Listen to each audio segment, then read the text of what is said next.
তৃষা, এই তৃষা, সকাল 6:30 বাজে, তুমি এখনো ঘুমাচ্ছ? আমাদের বাড়ির বউরা এতক্ষণ ঘুমায় না, মা দেখলে কি বলবে? ওঠো তাড়াতাড়ি। শোনো, পরের সপ্তাহে মাসির মেয়ের বিয়েতে যাবো। শাড়ি ছাড়া যেন অন্য কিছু আর পড়া না হয়। আর হ্যাঁ, সবসময় ঘুমটা দিয়ে রাখবে, আমাদের বাড়ির একটা মান সম্মান আছে, বুঝলে?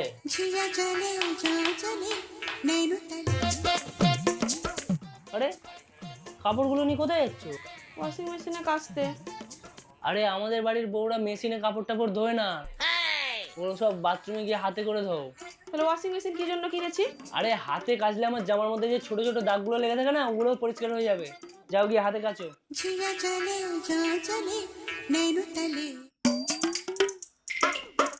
বাপের বাড়ি যাচ্ছ, যাও, কিন্তু কাল